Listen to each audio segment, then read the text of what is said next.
All right, this is kind of a silly photo, I admit. There's not much going on here. It's just a rubber duck with a helmet on and a water canteen, and I've labeled it Sentinel because it seems like he's standing guard at a precipice to warn the fortress if any incoming enemies are coming his way. I don't know. It seems kind of weird, but it made for a cool picture. So as a bit of background on this, I was brushing my teeth early in the morning one day before anyone else in the house got up. I'm usually the first to get up before my wife and kids, and so I kind of get myself taken care of and eat breakfast and everything. So that way when the kids are up, I can just focus on them and let my wife focus on getting things she needs to do done before she gets started with her day. So I'm brushing my teeth. It's early in the morning.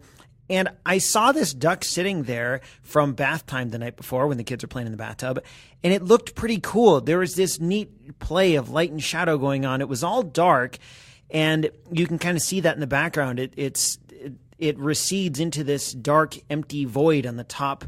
In fact, the whole top left quadrant of this photo is entirely black, and it gives this kind of oppressive sense of almost doom and gloom to the whole thing. But yet this duck, despite all the darkness back there, is watching diligently and at his post and all that. And I thought it made for kind of a cool little image to make. And I didn't change anything about this. I think I rotated the duck just 30 degrees, maybe a little bit, so you could see his beak and his eyes. But really this is as it was. I didn't really change anything. And there's nothing special here. It's just a duck sitting on the edge of a bathtub. But it made for kind of a fun little photo to take. And it was one of those moments where I looked at it and I thought, that's interesting. And I would have normally just gone about my day. But instead, I grabbed my camera and took a photo of something that I thought was interesting. It kind of made me think. This was taken. It's a photo of a duck, again, for like the 8th time here. It's a photo of a duck taken with a $2,000 full-frame camera. And I've been thinking about that since I got the D750. Like, is this photo opportunity really worthy of such a expensive camera? And the answer is yes. It doesn't matter. Who cares if it's a D750 or my old D200 or a pocket Kodak, like instant camera or a Polaroid or whatever. It doesn't matter. If you have a camera that can take the picture you want, then take it. Who cares if it's supposed to be the right camera for the job? Just use what you got.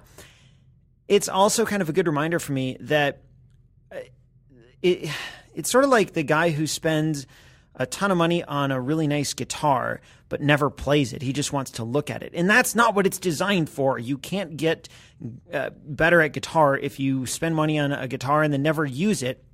But you just think about playing it sometimes. That's not going to work. You have to use your equipment. It's designed to be used.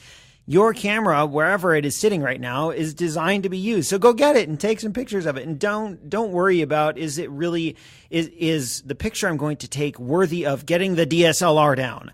Or can I just use my phone? Well, just take the picture. It doesn't matter. And if you have the DSLR, great. If you don't, use your phone or use whatever camera you have. But the point is to be taking pictures and looking at the world around you. And this also serves as a reminder to me that you can find interesting photo opportunities even in the most mundane, everyday things in life. This, as a side note, this is taken at 160 ISO 6400, 1/90th of a second at f1.8, and that was the only way to get enough light in to create a decent photo, was to shoot wide open like that at a super high ISO. There's a little bit of noise and grain, but I don't really care. It looks fine. Certainly way better than anything my other cameras could have done. But the eyes are slightly out of focus. That's, I think, either due to the razor thin depth of field, so I might have focused just beyond his eyes. And if you look at the left-hand side, you can see where the focal plane is. It's really thin on the edge of the bathtub tile there. So it's possible I focused behind him just slightly. Or it's due to the high ISO, which doesn't resolve fine detail as well. But either way, you can pixel peep and zoom in and see the imperfections, or you can just stand back and sort of look at the photo for what it is. And that's kind of what I've tried to take. That's the approach I've tried to take here. So there you have it, a little toy on the edge, and it's kind of an interesting photo. My challenge to you then is find a way of looking at something ordinary, mundane, simple that you might see every day and see if you can turn it into a somewhat interesting picture.